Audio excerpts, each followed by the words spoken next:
এই চলো।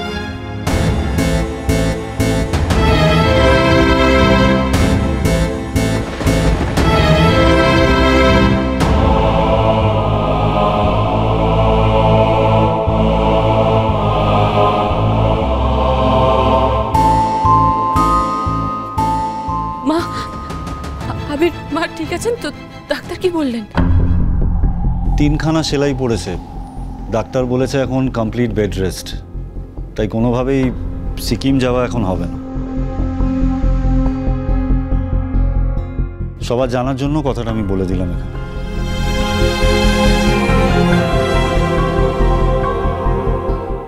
মা তুমি ঠিক আছো? মা আগে আগে ভিতরে নিয়ে চলো দাদা ভাই, পরে না হয়ে থাক, আমাকে নিয়ে তোমার না ভাবলেও চলবে।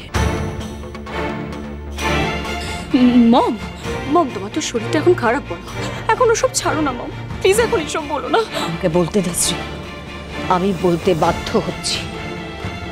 এই মেয়েকে নিয়ে সংসার করা যাবে কিনা আমাকে ভাবতে হবে।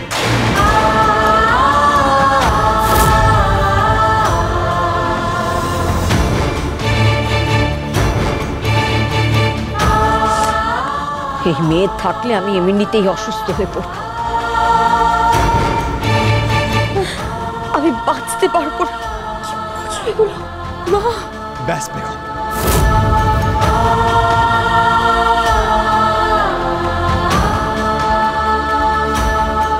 ব্যাস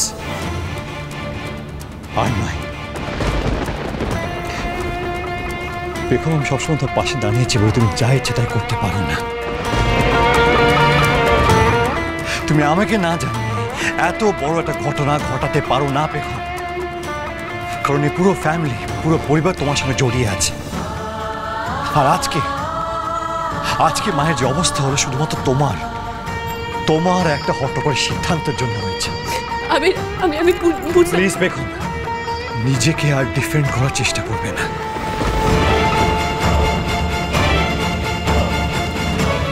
বেগম নিজের প্রফেশনে, নিজের কাজের জায়গায় প্রাধান্য দেখাতে গিয়ে, ডেডিকেশন দেখাতে গিয়ে নিজের ফ্যামিলিকে তুমি বিপদে ফেলতে পারো না। এটাকে ব্যালেন্স লাইফ বলে না বেগম। তোমাকে মানতে হবে যে তোমাকে আরো বেশি সেন্সিবল হতে হবে, মেনে নাও।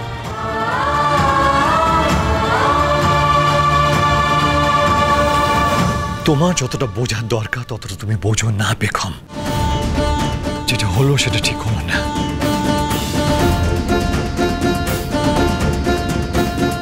জীবনে চলতে গেলে অনেক সময় বাধা বিপত্তির কথা মেনে চলতে হয়, ভেবে চলতে হয়, যে কোনো প্রফেশনে ভাবতে হয়।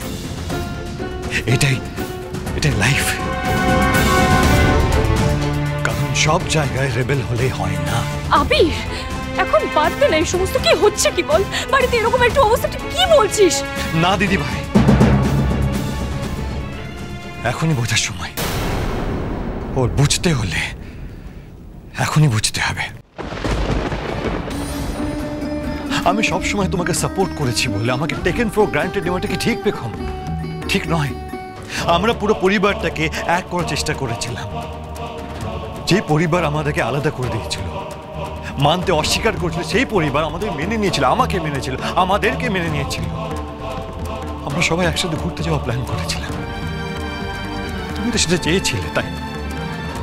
কিন্তু এখন দেখো, সবার দিকে তাকিয়ে দেখো কি হয়েছে। তোমার একটা ভুল সিদ্ধান্তের জন্য সব শেষ। শেষ পর্যন্ত তোমার নিজের একটা নেওয়া সিদ্ধান্তের জন্য মায়ের এত বড় ক্ষতি হলো, এটা আমি মেনে নিতে পারবো না, কিছুতেই না, কখনো না।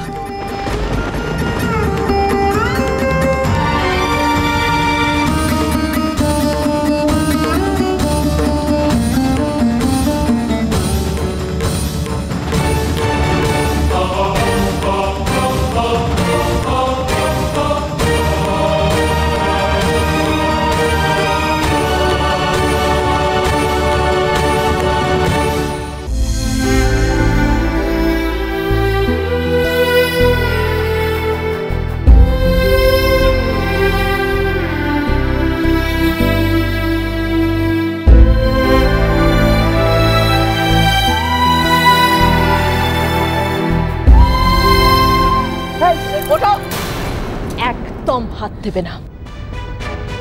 এসব করার তোমার কোনো দরকার নেই। যার জন্য সবকিছু ভেঙে চলে গেছে তাকে আর লোভ দেখিয়ে সাজাতে হবে না। ও তো সাজাতে আসবেই মা, না সাজালে পরের বার ভাঙবে কি করে? আমাদের কাউকে ও শান্তিতে বাঁচতে দেবে না।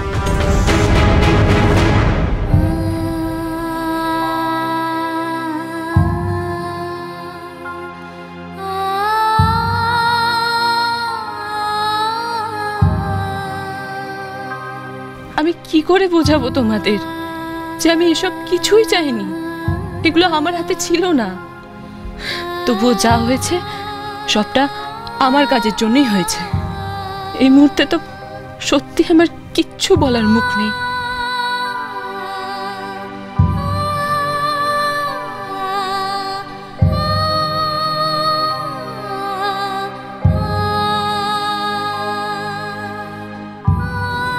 বেগম, এখন না তোকে এসব কাজ কিছু করতে হবে না রে। বুঝতেই তো পারছিস বল বাড়ির পরিস্থিতিটা। তুই এখন এসবের মধ্যে জড়াস না, তুই ঘরে যা। পার্থজি চৌধুরী আছেন? ওনার নামে একটা ওষুধ ডেলিভারি আছে, আপনি আমাকে দিন।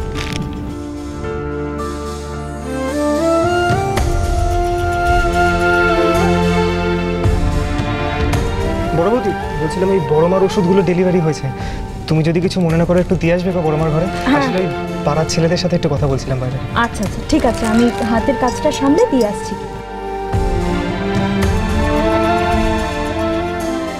সবাই তো এখন কাজে ব্যস্ত, আমি বরং মাকে গিয়ে ওষুধটা দিয়ে আসি।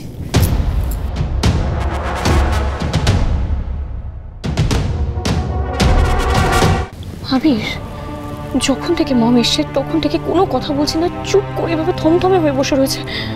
আবির, আমার ভীষণ ভয় করছে। বল না মমকে কথা বলতে, বল না। মা, মা প্লিজ বলো না কিছু। দেখো, আমরা দুজনেই বলছি তোমাকে কথা বলতে। হ্যাঁ হ্যাঁ ঠিক আছে ঠিক আছে ঠিক আছে, ওকে ওকে, থ্যাংক ইউ ওকে। এই শ্রী, হ্যাঁ বলছি শোন না, আমি ওই বৌদির ওষুধগুলো অর্ডার দিয়েছিলাম তো, ওটা মনে হয় ডেলিভারি হয়ে গেছে, তুই একটু দেখে নে না। হ্যাঁ হ্যাঁ কাকুমনি, আমি এক্ষুনি যাচ্ছি। মা, এই তো বেগম নিয়ে এসছে।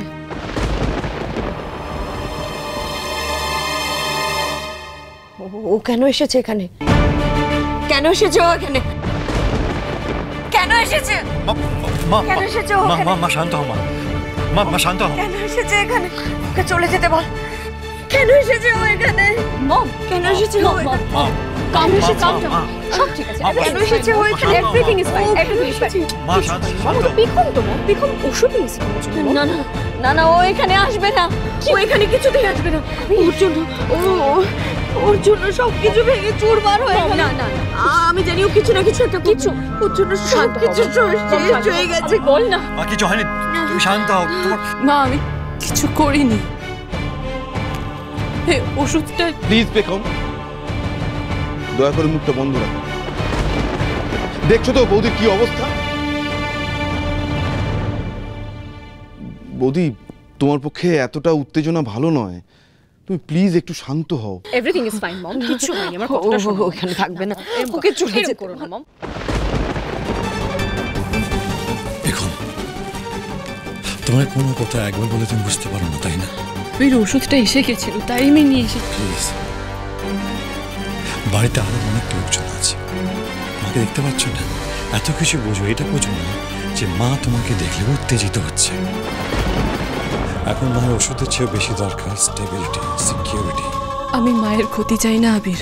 তুমি না চেয়ে অনেক কিছু করে ফেলছো যেটা মুছে ফেলা যায় না, তাই আমি হাত জোর করে রিকোয়েস্ট করছি, আর কোনো কিছু মধ্যে ঢুকতে চেও না, চুপচাপ নিজের ঘরে থেকো। এখন এটা একমাত্র আমাদের সবার জন্য, এই সিচুয়েশনকে হ্যান্ডেল করার জন্য বেটার পলিসি। ওকে চলে যেতে বলে না, আমার এখান থেকে কিছু কিছু।